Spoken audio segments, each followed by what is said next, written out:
Okay. So let's, so if you recall, last week I had mentioned some very important ideas, and that is very interesting chiddush, the concept of an existential fear, or actually existential inferiority. That's really what it is, you know. And I had mentioned that, as you know, last week, that a person not only develops inferiority when he's born, because an infant, after a while, when it gets over its illusions, you know, what it is and so on, develops a certain anxiety, or actually inferiority, in terms of what it is, because it realizes it's an infant and it needs others for survival. And once you need others for survival, it's always possible that the other people won't be there for you, and that's the end of it, you know. But like I mentioned, that there's a concept called, it's an existential inferiority. And Adam Rishon had that. Then the existential inferiority, the fear actually, is because the neshama was removed from the Ravana Shalom. Because the neshama, before it comes here, is in a state of dveikus.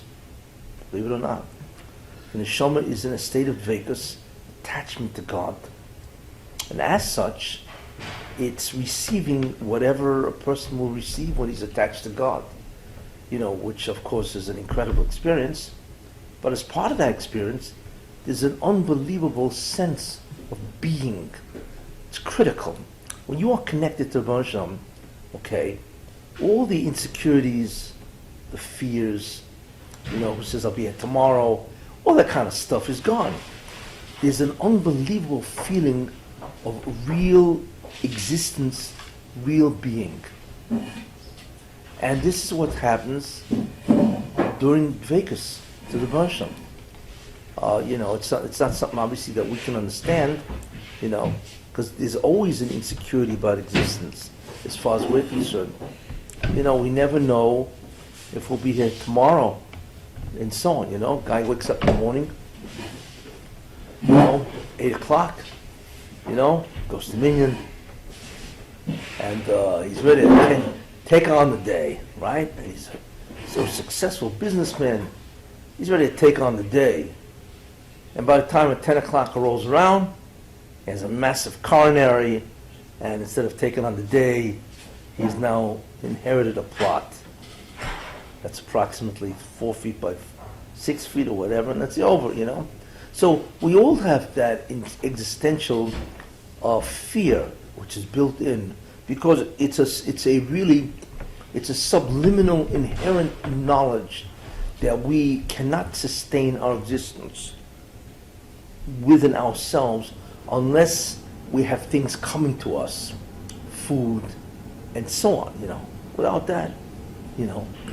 What's interesting is that Adam Rishon also had that, because as the neshama, which was connected to the Shekhinah, and now it's removed from that, automatically there's a tremendous existential feeling of loss, and that will create a tremendous feeling of inferiority. And therefore, Adam Rishon inherently, and also Chava, would have a desire to feel as if they exist, which means to feel as if they're God. And that's what the Satan addressed. You see, V'yisim Kelokim, and you could be like God. That's exactly what they were looking for, intuitively, to be like God. Which means it's not just the power of God, but it's also the being, the sense, the incredibly secure sense that they exist. And they don't have to worry about the future, you see.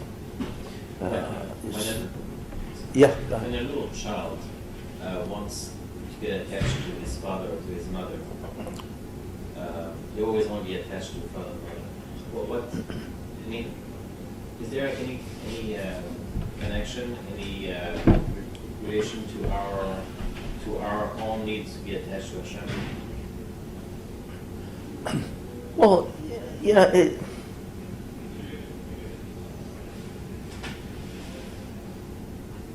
what we have a desire to be attached to is we have a desire to feel secure about our existence. The greatest need of all is self-preservation. It's the need to want to know that we do not have to fear termination, which is death. Okay? And we have this tremendous need of self-preservation. Okay? And that's built in. There's no way to escape, and so on. Therefore, what is interesting, that need to survive, that need to be, is the that's the fundamental fear, is the fear of death. Therefore, the fundamental need is self-preservation. Okay? And what is the fear of self-preservation is that I will exist. I don't have to worry about termination.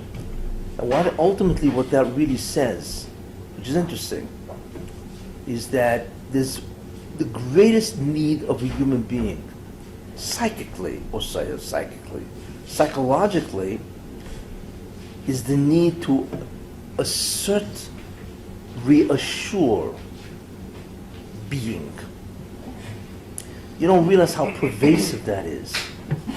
And that need to reassert being, to reassure that I am, is behind every single thing we do. Everything. That is the most fundamental problem we have, is to reassert our being. And that is behind, like I said, behind everything we do. And therefore we're always seeking to feel as if we exist, or to feel that we are somebody. You know what a somebody is? A body, somebody, not a nobody. Nobody literally says what the need is and so on. You know, it's interesting in Parshas Eikev. In Parshas Eikev, it says very interesting. Want to give me a chumash with the Dvarim? Oh, okay. It's interesting. It's an interesting way of analyzing the makeup of Adam.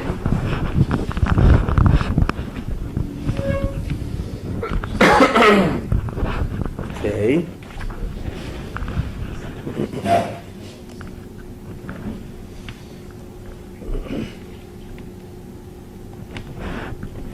It says in Sheni, Parshas Eikev, it's a very interesting concept.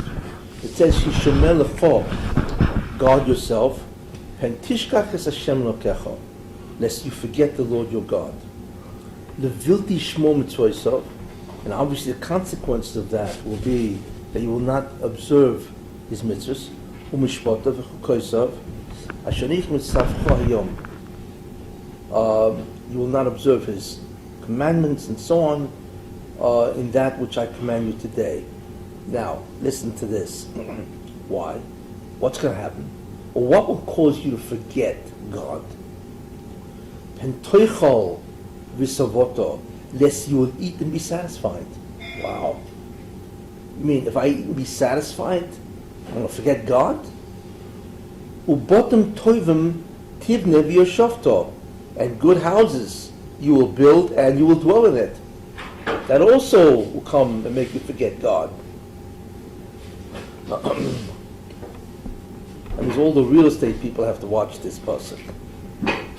Ubecholcha v'tzoincha yeribun, and flocks and sheep and so on, flocks and whatever. Yerbiyun, you will multiply. Too much cattle. But kesef v'zov yarvelecha, and gold and silver you will multiply for yourselves. V'chol asher lecho yirbe, and everything which is yours you will multiply. So what's the consequences, right? V'rom libavecho, and your heart will grow, will grow, arise. V'shochachtos Hashem lekecha, and you will forget the Lord your God.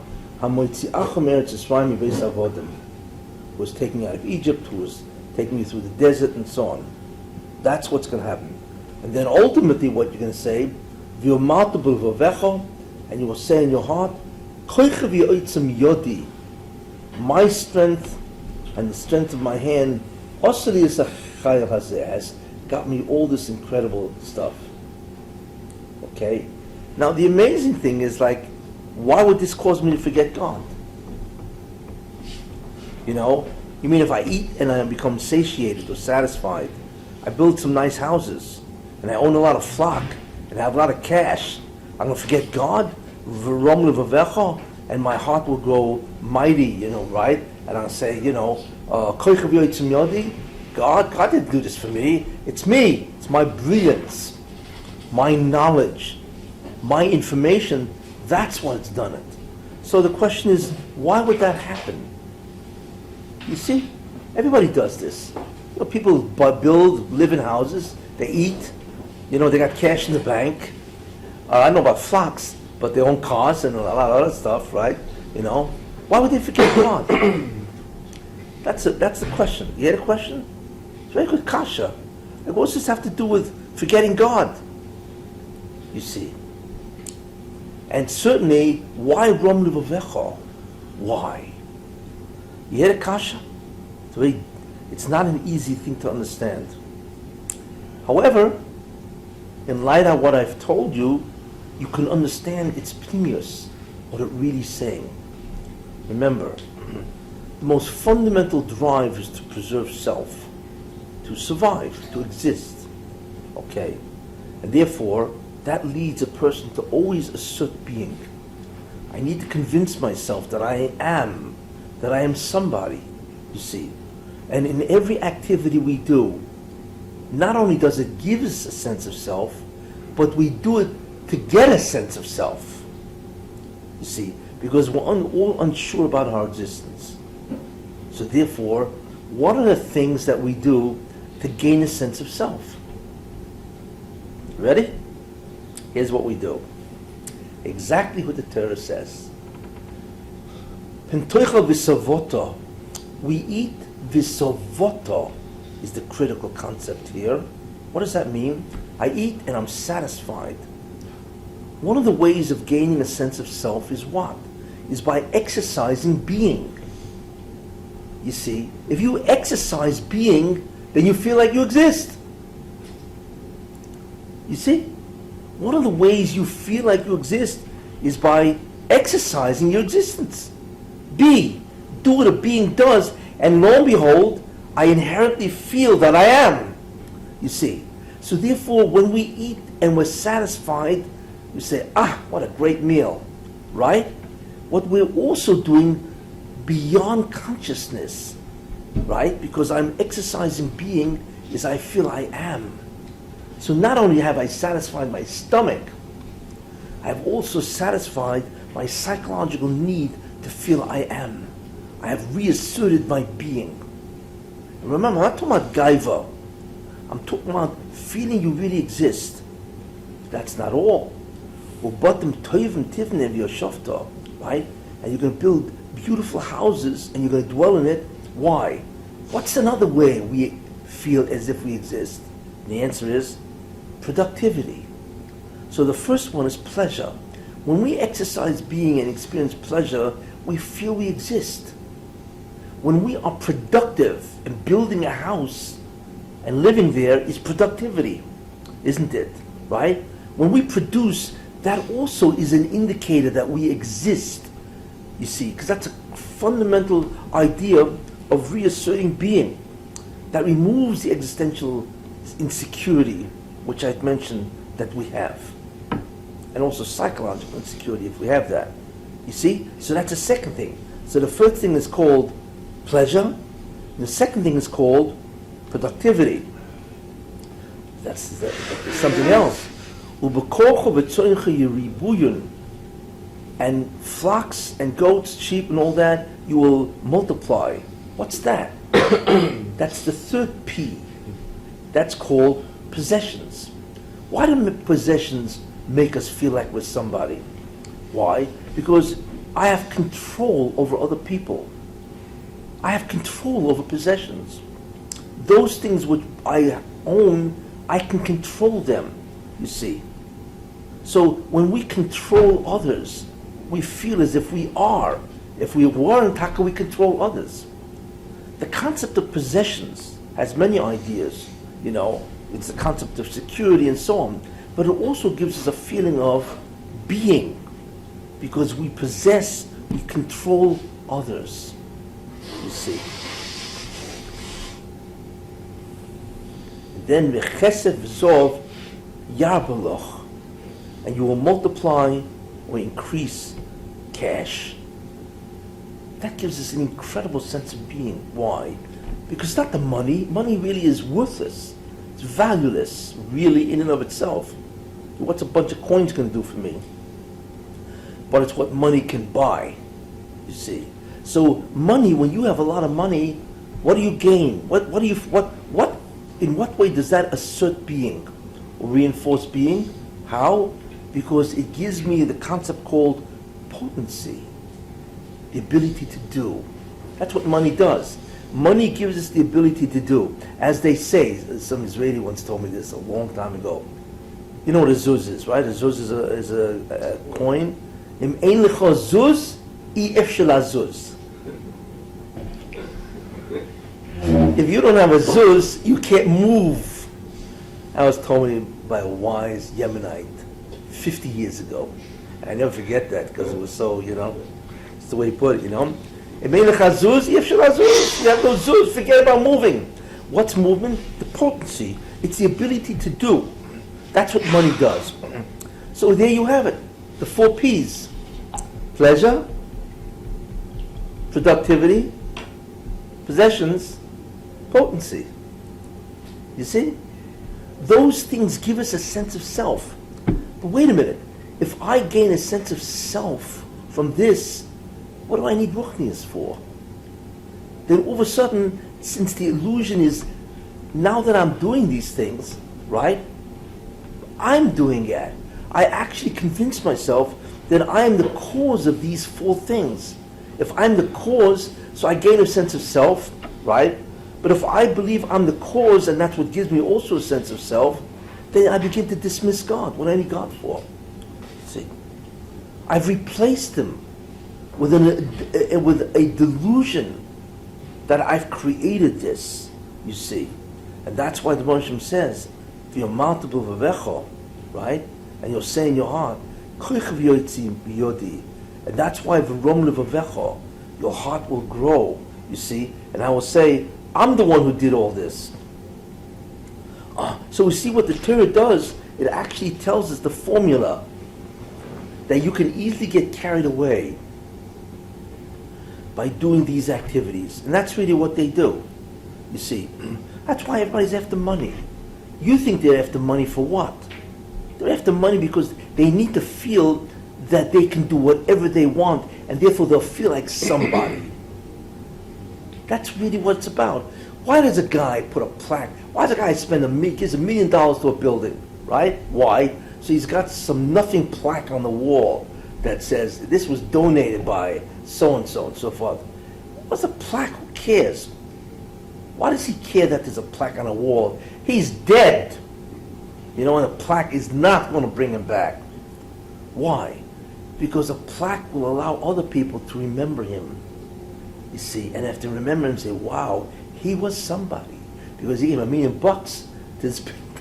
You see? And it's amazing. The guy's dead and buried, and he still needs to feel like somebody. Which is absolutely amazing to think about, the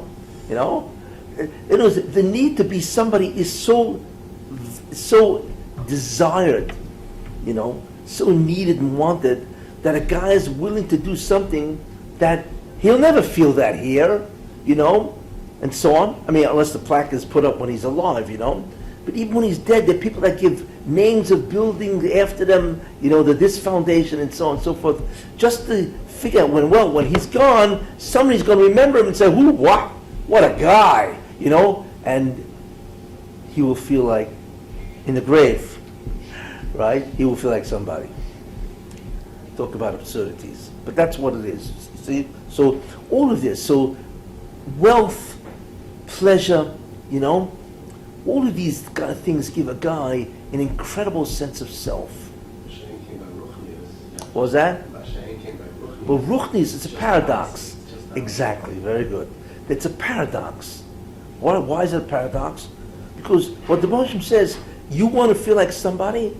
Dvekus in me is the only way to feel like anything, because I am really that which only exists. I'm the only one that exists. So attachment to me is the only real being like somebody. But here's the condition. In order to get close to me, you need to do what? You need to annul your will, which is the worst thing to do, because that makes you feel like a nobody. Think about that. You know, you want to feel, think about that, you know. You want to do something, but you don't want to really want to do this, right? You want to listen to somebody else. I want to do what I want to do. So what the Delusion says, you need to annul your will, mevatel your will, right? Which means keneged my ratzon, to do the mitzvah. And then if you annul your will, your delusion, that you're somebody, that will be the condition that will allow you to connect with me, and then you will really feel like somebody. It's a paradox. It's really what it is, you see. So that's really what we're looking at here. And Adam Rishon had the same concept, you know. We don't think, well, Adam Rishon, you know. No, because if he didn't have a desire to assert being, then with what is the Satan tempting him? What's the tempting Vism Kilokim? You know, it's like saying, I want you to eat,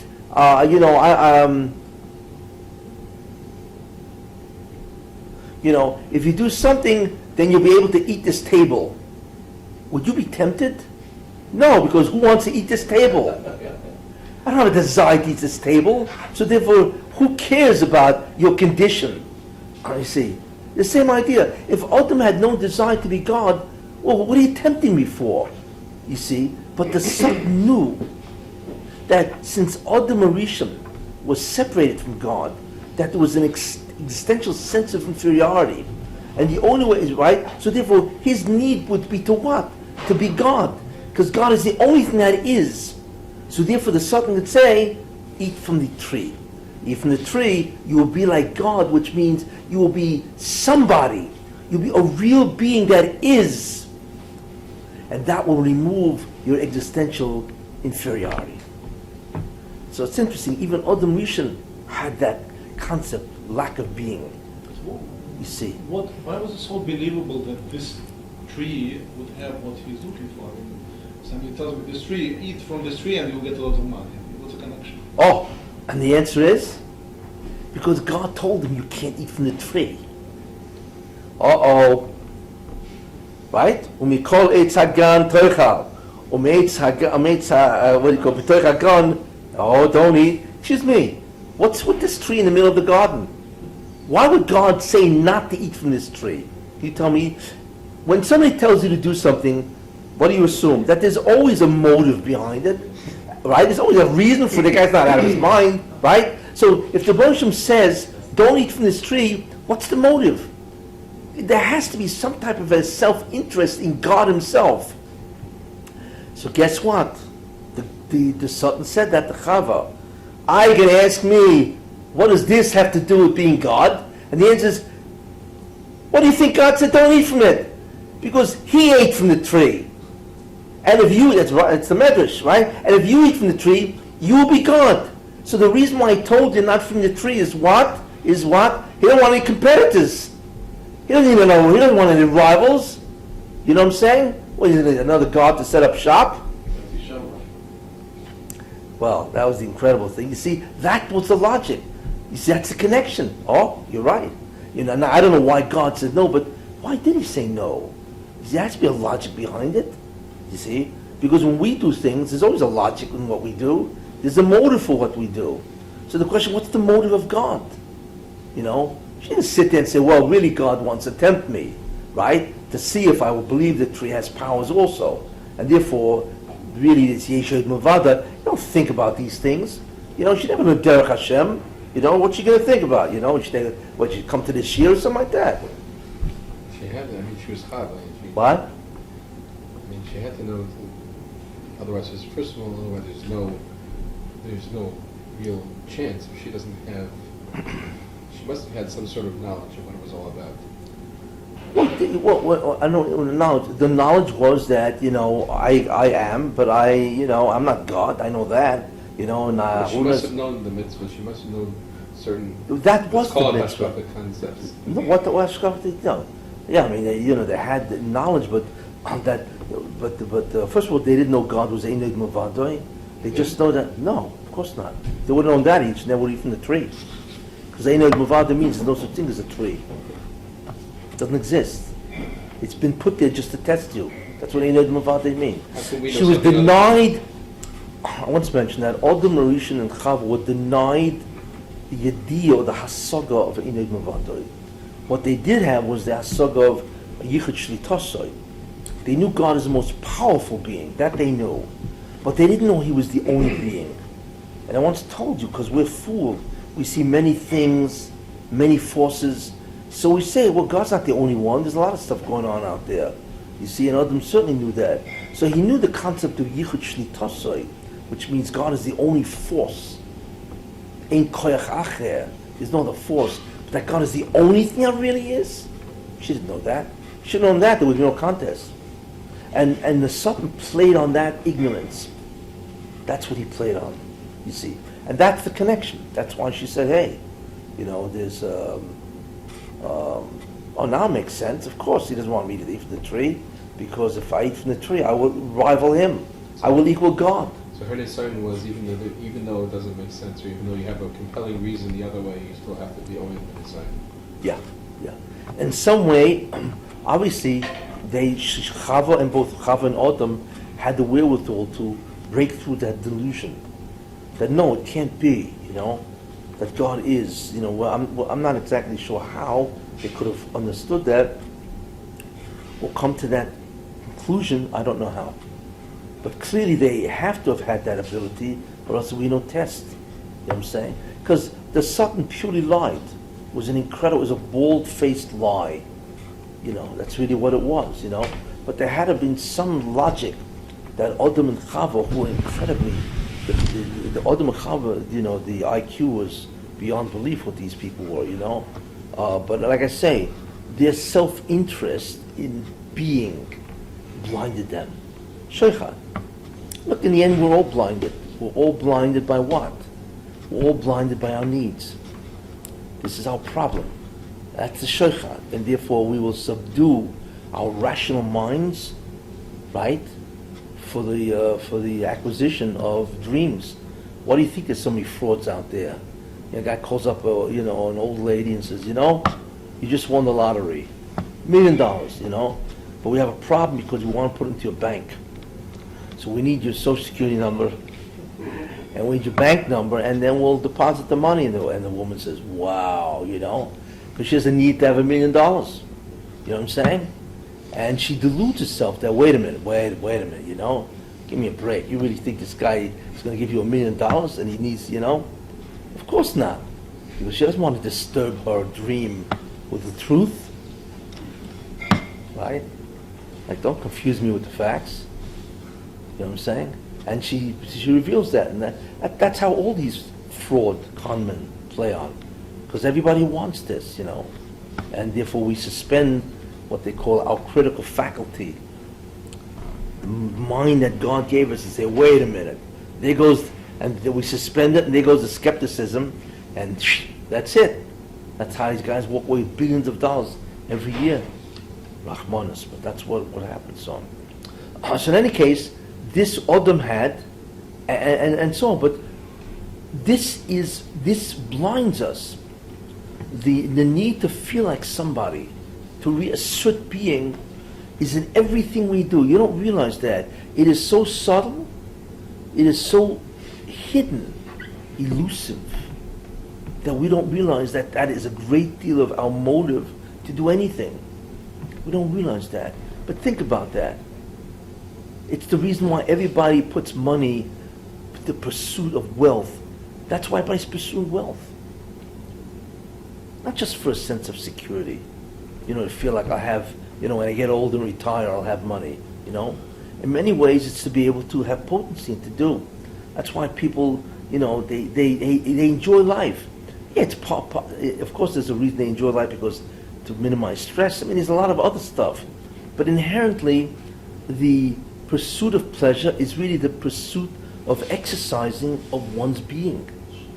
We get pleasure from that because, I am, because I can eat a pastrami sandwich. So while I'm munching away at the sandwich, ich bin, as they say, I am, I'm munching away, I am. But it's very subtle, There are obviously other ways that it's more obvious and so on, And people are always deluded where, you know what I did? The Moshe says that. It's amazing, So he's telling you, these things will dray you a cup. What will happen is these things will fool you into thinking that you're somebody. And in many ways, either these things are part of the reason why we pursue it, or maybe sometimes it's the only reason we pursue it. And Adam Rishon had the same concept. The greatest delusion of man is to think he's somebody. Not that we're nobody, but relative to the Rebbeinu Shalom, the true being, we are zero. And the great delusion of man is to think that he is somebody. You see, today's parsha was Korach, Korach. It's very hard to understand how this kind of a man was brilliant. This man was no ordinary man. He was a brilliant guy. How he could confront Moshe Rabbeinu and say, excuse me, I think that some of the stuff you're doing is from your own heart. You didn't consult the Rebbeinu Shalom. Obviously he knew Moshe Rabbeinu was a Navi, but what he chose to believe was that Moshe Rabbeinu, some of the stuff, was making away. It's called cronyism. Why else would he make his brother the Kohen Gadol?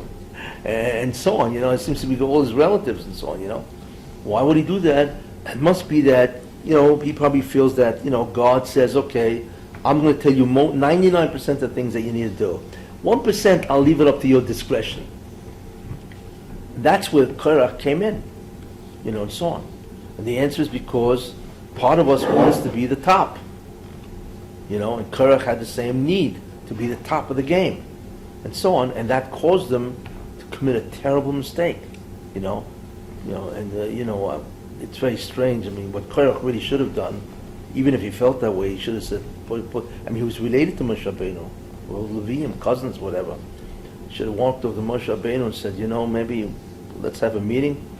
Do this on your own, or did God tell you to do this? On quiet, he would have pulled him aside and said, excuse me, maybe tell me what's going on here. And Moshe Rabbeinu said, of course the Bershom, He didn't do that. He publicly challenged him. Right? Do you know why the earth swallowed him up? Since I'm on this topic. What logic is there? Okay, he defied Moshe, right? Challenged Moshe. All of a sudden, it's an earthquake right under his feet. Oh, what an earthquake. And you never see an earthquake that follows you. You know what I'm saying? And then knows exactly what to swallow. This was an earthquake that, I think even seismologists would be astounded at this type of earthquake. Those are the guys who study earthquakes, by the way. And why was there an earthquake? Do you know? You know why? Well, God could have killed him. What's the big deal? As he killed everybody else with the plague and all that stuff. What's the big deal? What do you have to do with this? You want to take Korach out, and instantly he'd be dead. You know what I'm saying? Why did he do it with this very strange way of killing him with an earthquake? Anybody have an idea?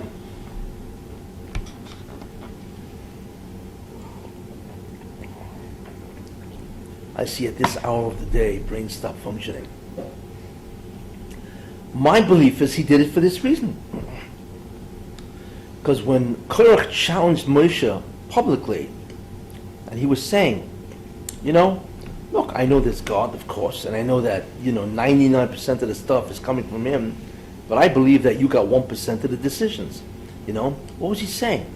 That not everything that Moshe did was coming from God. And if that's the case, since we don't know which is the 1%, the guy doesn't feel like doing what? Going to shul that day. Well, that was the 1% that Moshe said.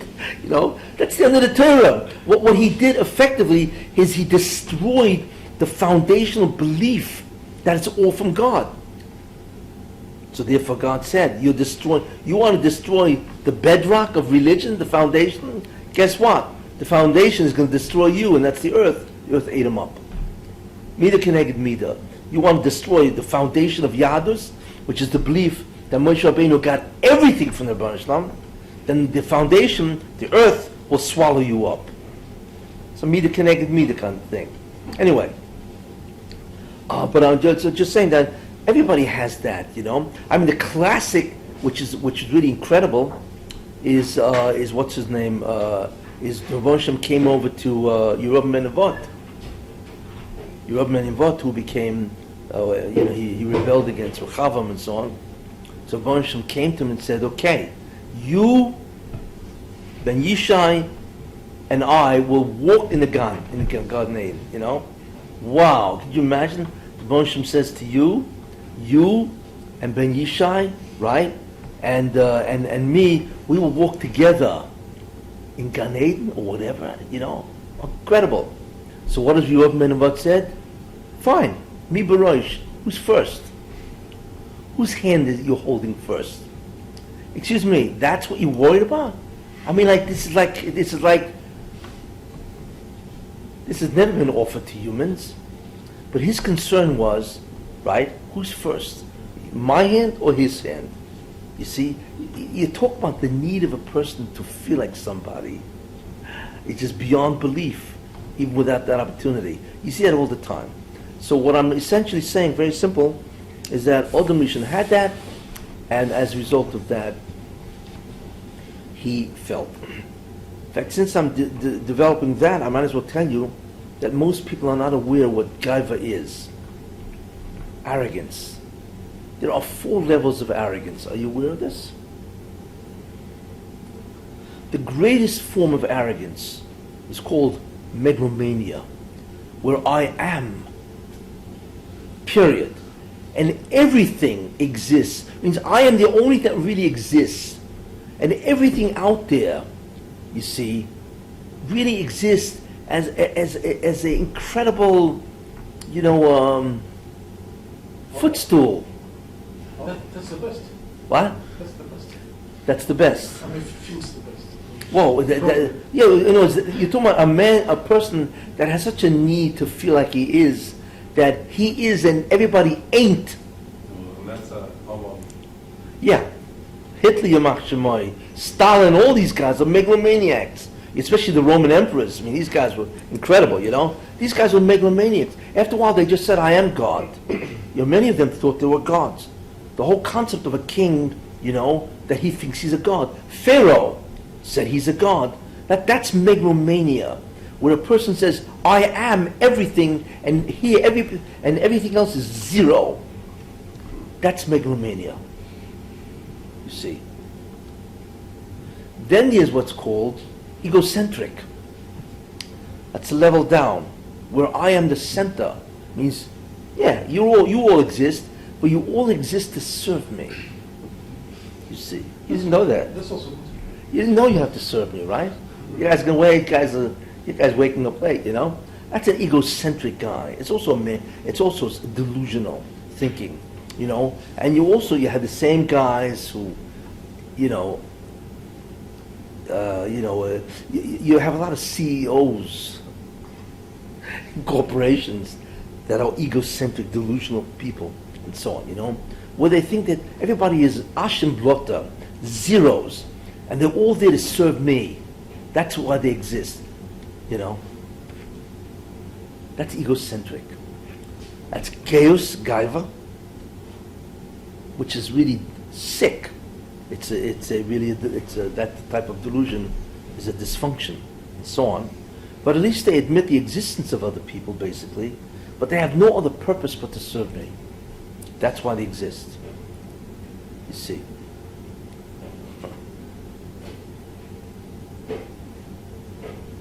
The third type of gaiva, which is less, I'm going down, right, is called an egoist. Of course, you don't just to serve me, but guess what? I'm superior to all of you. Means I admit that you have lives of your own, and you are and you are entitled to enjoy life and live the life you want to live. I admit that, but don't ever think you're like me. Come on. I mean, I am the smartest, the wisest, the greatest, the most noble, right? Therefore, my needs have priority. Well, then the consequence of that is get out of my way. You know what I'm saying? You know, you have a lot of people like this who are egoists, right? And to combine with that is egotist. Egotist with a T is talk. They're always talking about themselves. You meet these kind of guys, you know? They're always talking about themselves, you know? It's like you can't get a word in edgewise if it has nothing to do with them, you know? So those are three areas of chaos because they have such an unbelievable, right, sickness that they need to feel like they're somebody. But that need is so great that they've corrupted normalcy. They've corrupted that. They are delusional. Then there's the most subtle form of gaiva, which most people do not realize is gaiva. And almost everybody falls in that because you don't realize it's gaiva. Who are those guys? These are the guys. I want to take a trip. I would like to open a business. You mean I? Who's I? What's the guy over here? Oh, what's the gaiva, you see? I wanted to come to the show. The gaiva is, right, is that you can actually do something that does not need God's haskama, and you're doing it for self. Whenever a person does something for self, well, how can you do it for self? There is no self. But it is so subtle that almost everybody falls into that. The only one who doesn't fall into that is a tremendous tzaddik, where he doesn't do anything for himself. It's all the Rabbi Shalom. That's an incredible lofty state of anivus. You know, many years ago I heard a shir by Rav Shalom Shwadron in Lakewood, 1966. Long time ago, 49 years ago. And I remember the shir, he said, was very interesting. He said there was once which he was personally at, there was once a protest against something that the Israeli government did, and Chazon Ish said that you should put signs around saying that everybody has to come to this demonstration, you know, and I agreed to it. So they put up signs all over that said the Chazon Ish says you should come to the demonstration. They arrived. What happened? Right? Everybody was there. Thousands of people were there. But the Chazon Ish wasn't there. So it's like, where's the Chazon Ish? So they sent Rav Shalom Shwadron to his house, find out where is he. Anyway, so he knocks on the door, they let him in, he goes into the house, and I don't know if he said to his wife or whatever, where's the Chazon Ish? He's in the room over there, you know. So he goes in the room, and he sees the Chazon Ish is crying. So like, he's stunned. He said, Chazon Ish Rebbe, you know, what's wrong? You know, forget about the demonstration, but like, what happened? So the Chazon Ish looked at him, and he says, I can't go there. I can't go to the demonstration.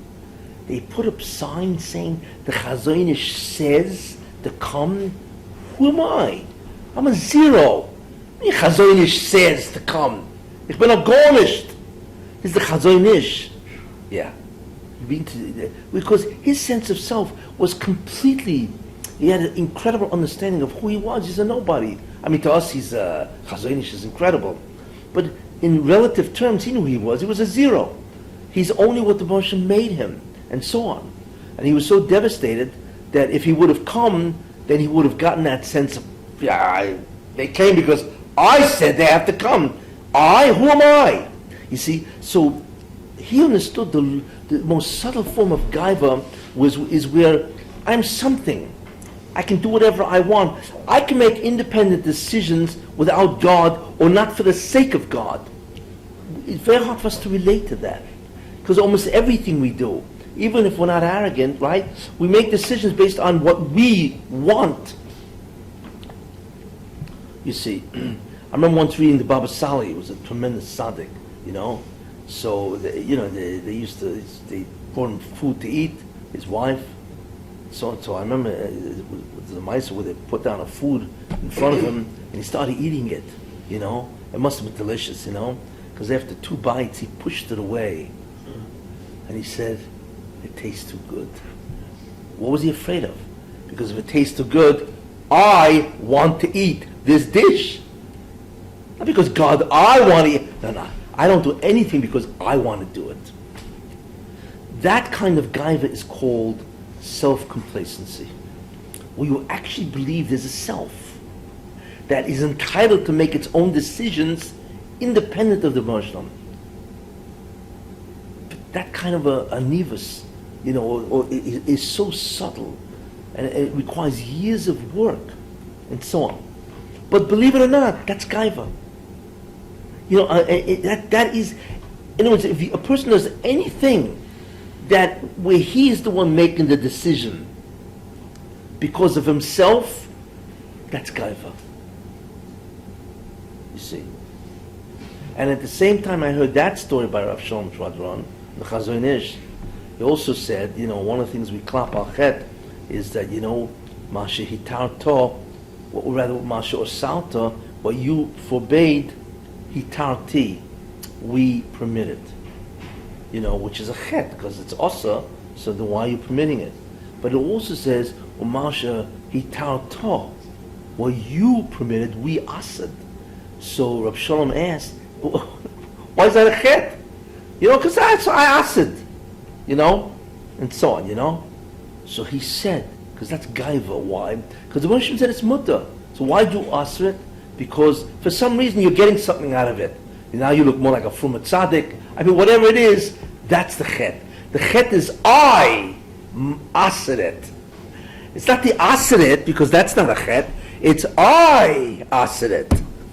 That was the same shir that he gave with the this. And I remember he gave that shir in the dining room of Lakewood, BMG. Those days it was only the dining room and so on, you know. And for some reason I never forgot those two statements. But it illustrates the complacency. And we do that all the time, you know, but it requires years of avodah, you know, to remove this self from this kind of thing. You know. But in any case, we now understand a very important idea. The reason for all this, because we are always trying to assert being. We always want to feel like we're somebody. So then the question is, what's the healthy end of it? We have to feel like we're somebody, because then how do we gain self-respect? You need to have self-respect. If you don't have self-respect, you're sick. So the question is, what's the difference between self-respect and arrogance, or gaiva? Or vice versa? What is the difference between anivus, right, and shiftless, which is inferiority? Anybody know? I will tell you the difference. The difference is this. I have unbelievable talents, a person will say to himself. Why? Not because I'm anybody, it's because the Baruch gave me those talents. That's why. It is all from him. The only thing I can decide, and that's only because he allows me to decide, is what to do with those talents. But it has nothing to do with me as a person, or because I am somebody. You know, it's like I'm a blank wall, and even the blank wall doesn't exist. But God writes on the blank wall there, so to speak, what this person will be. That's it. That is anivus. That I'm a zero, but I am a great person. A guy can say, I have this incredible intellect, but not because I am somebody, because that's what the Baruch gave me, right? That's self-respect. Arrogance is, I am brilliant and I am brilliant. You see, where you actually feel you're somebody and that you determined your brilliance. In other words, that your brilliance actually makes you feel as if you're somebody. You see, that's arrogance. Arrogance is a corruption of the truth. Arrogance is a distortion of reality. So therefore, a guy can know who he, Moshe Rabbeinu knew who he was, obviously. yet he was still the most humble man that ever lived. He knew he was because the Baruch Hashem made him that way, you see. So therefore, in whatever talents and attributes he had, he would use it, but he knew it, nothing had to do with him. It was given to him as a gift, you see. But he realized that he is a zero. That's why he's the greatest Onof. That's what Anivus is. But he knew what the Baruch Hashem gave him is real, in the sense that the Baruch Hashem gave it to him, and therefore when he exercised his attributes, because he was mad at Klerach and so on and so forth, or whatever, then he was exercising whatever the Baruch Hashem gave him. So therefore, you need to respect what God gave you and admit that it's there. That if God made you an incredible, brilliant person, you are brilliant, etc., and all the talents. You see, that's self-respect. Arrogance is when you attribute those gifts to yourself, and vice versa. Anivus is, humility is what? Humility is the personification of the concept of Einod Mavandering in the human. That's what it is, you see. Shiftless is that I'm stupid. What do you mean stupid? You're not stupid, you're brilliant. When it's an actual distortion of what you really are, what the Baruch Hashem gave you. That's inferiority. You see. And that's a dysfunction. Got it? In any case, we've explored the whole concept of Gaiva, Anivus, and so on. Man's existential need to be, to reassert being, and the problem ultimately that Adam Rishon had because he was separated from the Baruch Hashem. Like I said, the Baruch Hashem separated the neshama of Adam Rishon from the Shekhinah, and that created in him a sense of existential inferiority. And that became the great problem that he had, and therefore the Satan knew that this is the way, that was his entry, so to speak, into the temptation itself, and unfortunately he was able to use that and get them to sin. So, any questions? Is that because I'm witnessing humility? I think it's pretty clear. Am I right? Why do you say that the sense of inferiority came from the separation of the neshama from the Shekhinah? Why can't you just attribute it all the way back originally to Anomic? Yeah, I knew you were going to answer that. Yeah. I You had that last week. I was debating. Yeah. Now that we're at the end, Namdik Sufa, even when there's Dvekus, you have Namdik Sufa. okay. So what I'm doing is I'm saying there are two dinim here. Right. One din is the mere fact that you are not God gives you Namdik Sufa. Right. So even if you're Dovak to the Hashem, you still have Namdik Sufa. Okay. Now, in order to remove that, the Rosh has to send you back where you actually do something so you can attribute your status or your station in the future world due to your own cause. And Okay. therefore you feel as if you are a true cause. Okay. And that will remove Namdik Sufa. Okay? The Nachash can't offer you any alternative. No. But the problem also is that once you're separated, it introduces a second feeling. That I understand. Yes, so that's what I'm referring So to. I'm just saying that Nachash could never offer anything to equal the original Anomic. Well, the interesting thing about it, if you think about it, is that when we reassert being with really reasserting Namdik Sufa, Tikkun of Namdik Sufa, but that's when you Koich V'yotzim Yodi. What is Koich V'yotzim Yodi? That's you're addressing Namdik Sufa. Right, so then why can't the Nachash address the original Anomic Sufa then? If that's really what he was doing, if he was really saying the tree is just another Kochi Yadi, that I'm becoming... Well, in a certain sense, like what the Baruch Hashem is saying is that the Koich V'yotzim Yodi does address, but it's a delusion. It addresses Namdik Sufa, the original So Zion. sense of inferiority, and introduce the additional sense of inferiority, because you're now separated from Ruchnius, Right. and you are inserted into a human body, right, without the ability to return to that sense of self. But so therefore, Koich V'yotzim Yodi, which is the distortion, right, and it's the attempt to remove those feelings, does play on both ends. So really, he does play on both things. Yes, Right. clearly, yeah, exactly. Does. So what I'm introducing is a concept that there's two dinim here. There's a concept of Anomic Sufa, which exists, and so on. But and there's a second concept that once you're separated, there also exists that incredible inferiority of being, and so on. And that's what the Nochash was addressing himself to. You know?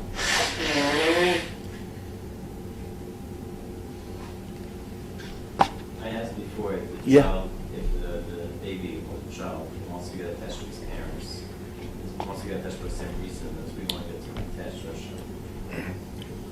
No. The child wants to get connected to his parents because of a psychological inferiority. The psychological inferiority, which has nothing to do with who you are existentially, but the fact that you come into the world as an infant. You know, Adam didn't have psychological inferiority at all because he was an adult. He was born as an adult. He wasn't born as an infant. So as an infant, we feel we're nothing. And if we don't have the love and attention of our parents, we disappear. That's psychological inferiority. Adam Rishon, who was born as an adult, did not have psychological inferiority. So the question is, then what is the Satan addressing himself to? If the man doesn't feel inferior, right, because he's an adult, so then how am I going to get him to eat from the tree? And the answer is because of the existential inferiority. So in the end, we have three things going for us. We have the Namdik Sufa, we have the existential inferiority, and we have the psychological inferiority. It's amazing we're not basket cases. Or maybe we are. You know? You see. Sounds like a bunch of losers. Now what? Sounds like a bunch of losers. Well, there were a bunch of losers? That sounds like a bunch of I'm on the side. Speak for yourself. I'm somebody. And then you have people who have like a complex, like for example, they're very short. They're Yeah, very short. well, that's all psychological, yeah. And they have to compensate by going to the gym. Right? And you ever want to notice how many short people are in the gym? Really? Well, they have to compensate, so they can't raise themselves high, so what they do is expand this way with muscles. Yeah. You ever saw short guys walking around with incredible builds? That's why they walk around incredible builds, because they can't go up, so they go sideways. It's a lateral expansion as opposed to a vertical I had a expansion. gym teacher like that. What? I had a gym teacher like that. He was Yeah. shorter than me, but he was Massive. massive. Yeah, he could put you out in one shot. Yeah. Yeah. He solved his problem laterally instead of vertically. Or rather, horizontally instead of vertically. And so, yeah. And people compensate all the time. But that's All not the time. existential problem. What? Yes, I'm on the side. No, he has psychological. Yeah, because height is associated with success. Many people who are short, they don't make it. I mean, there have been exceptions. I think Napoleon was short, wasn't he? He was short. I'm not sure, but he was a megalomaniac. He's Napoleon. Who? No, he wasn't. Yeah, he was. Yeah. I mean, it's always Louis the 14th. I am the state. Excuse me. You're the what? I am the. Who do you think you are anyway? It's astounding how stupid people are. When you're the state, whoever you are was only put there because the Russian wanted you to be the king of France. But these guys get carried away. It's unbelievable. They're sick people. That's really what. In the end, that's what they are. And then what they do is, since they think they think they're above the law. And God help those people who are in their way. It's just that they justify murder. You name it. Allah. It's just terrible. There are a lot of people out there like that. They think they're God's gift. And they definitely don't hesitate to do evil. Didn't Hitler write that? Something that he really felt it's almost so. I heard something that he was almost spiritual in the way that he wrote about himself or something like that. That he felt that he was like some sort of Messiah. something like that. He was the heard- Messiah. I heard something like that. That he really felt. He was. something He was the Messiah of the Son. Even the Son has Mashiach. He was his anointed one. Hitler. He was the anointed one of the Sultan. Because everybody has an anointed one. Who? Why was he like Mendel here? Why was he worse than Quran? No, he wasn't. I'm just saying, why is he the anointed one? No. He was. He really was. Why? Because why did Khamenei kill the Jews? Because the Jews had all they were money lenders, launderers, Right. and it's the old anti-Semitism. Why Goyim hate Jews? Do you know why they hate Jews? What's the real reason why there's so much anti-Semitism out there? And what the answer to that is? Hitler understood. You know what the answer is? Goyim don't hate Jews, they hate God. Because God tells them where to get off. That's why. Man hates somebody who is over him as an authority. Don't tell me what to do. Who are you to tell me what to do? And so on. And God, religion, tells people what to do. It restricts them. It limits them. See, so they really hate God. But they hate the Jew because the Jew, his reputation is based on the fact that he is the emissary of God. That's why they hate Jews. It really is. And you know what the proof of all that is? A lot of stuff. But you know what the proof is? What I'm telling you is a very fundamental idea. Goyim don't hate Jews, they hate God. Therefore they hate Jews. Because we constantly remind them of the concept of God and the restrictions that a religion imposes on man. You know where you see that? Why is Har Sinai called Har Sinai? The Gemara says, because from there, sinner. What sinner? Why should there be sinner because of Har Sinai? Because Judaism, which became the fundamental religion of all, restricts mankind. It interferes with their delusions of omnipotence. That's why. And therefore, it's not Har Sinai, it's Har Sinai, because from there the Torah came down and restricts mankind and says to a man, you're nobody, you need to listen to me, you see. And the Jews, who of course, who received that, what they really took on is not just to receive that, they took on the job of being an emissary, an agent for that message. And the Goyim had never forgiven us for that. Never. So why was the church so, if anything, the church is more restrictive in a certain sense, and yet they were one of the worst offenders? There's a defense mechanism called projection. For instance, I hate you, right? Mm-hmm. I can't admit I hate you, because if I admit I hate you, then I have to really ask myself, why do I hate you? So what I do is I turn it around and I say, it is not I who hate you, it's you who hate me.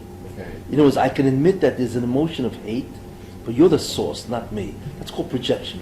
Okay. That's paranoia. People who are paranoid is because they really want to do this, but they can't admit that. So they say, it is not I who want to do it to you, it is you who want to do it to me. You know what I'm saying? That's called projection. Yeah. Now, what was your question again? The church? The church was, Rabbi said that it was because of restrictions, Yeah. they hate us. But yet the church was one of the worst offenders, but it's Because part of their really the religion. church hates the Jews. Okay. But they can't say, that they hate the Jews, because what do they hate the Jews? They're not going to say because, they've given us a conscience. They're not going to say that. Can't admit that. So what they'll say is that, no, it's they who hate us. It is they who declare that our Savior, the guy, he's a zero and a nobody, you see? So they have to turn around the whole concept of hatred and reverse it. Why do they hate us if they themselves took on restrictions? Because that enables them to disguise their hatred. Oh, it's constantly. Yeah, because we don't hate you because of that. Our God, but we're firmer than you. The religion of love. Yeah, who their love? The same. Yeah, I always get a kick of the fact that, they say that, turn the other cheek, Meanwhile, it's your cheek that they turn. They never tell whose cheek they're turning, right? It's your cheek that they The interesting turn. part is that whenever, they always look for our faults. Yeah. That's probably why. Meaning, you guys pray for me, I drive in Lakewood. You pray what? Pray for me, I drive in Lakewood. Right? Pray for me, I drive Pray in for me, I Lakewood. drive in Bumper Lakewood. sticker. There's a bumper sticker. Yeah, I saw that, yeah. Goyim have around. What was it? Oh, Goyim have that? Yeah. Not Jews? No, Goyim. can drive in the neighborhood. And therefore what? So what they're doing is Well, like, sure. Jews are bad drivers. Yeah. Yeah. Now, They're much we're not worse. worse than them. Right. However, Right. Well, they it's- need- by saying that They we're need to bad, justify we need to justify their it. hatred against for And us. also, you have nothing to tell us. If you're bad people, Yeah. you have nothing, Yeah, that's no also. lessons to give us. Yes, yes, It's yes. like the Palestinians are bringing the Israelis to the court, the criminal court. Yeah, the It's international mind-boggling. court. Yeah, yeah. Mind-boggling. Yeah, and the world will accept it. Yeah. Why? Because they hate Jews. The world hates Jews, and the Goyim, once and for all, should get up and say, you know, they're right. He's right. We hate them because we hate God. You know, and how dare they represent God? And who understood that? Hitler. That's what Mein Kampf says. The Jews have made us into wimps. They have given us a conscience. We will never forget that. So we must destroy the Jews. And especially Hitler in Germany, because of the Aryan race. I mean, we are supermen. You know what I'm saying? How dare they do that to us? And so on. And that's why, and Hitler wrote that in Mein Kampf. Hitler understood the real problem of the hatred of Goyim to Jews. Hitler was the greatest anti-Semite, you see. He was the greatest anti-Semite. And he understood the reason for anti-Semitism. And he writes it. Because how dare they tell us and give us a conscience. And now we have to feel guilty for what we do. We hate them for that.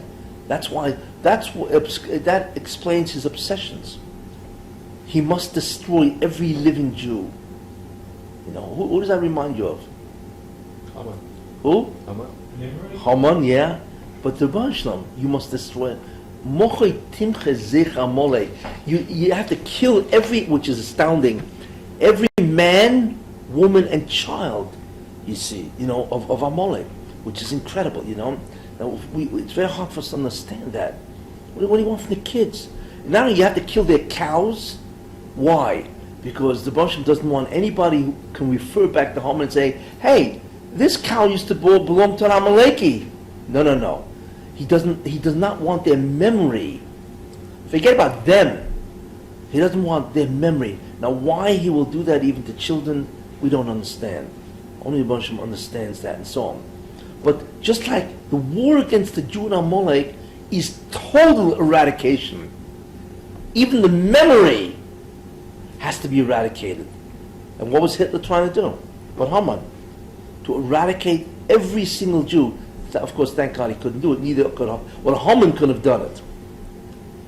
If not for Ahasuerus, because Persia was the last time all the Jews lived in that one empire.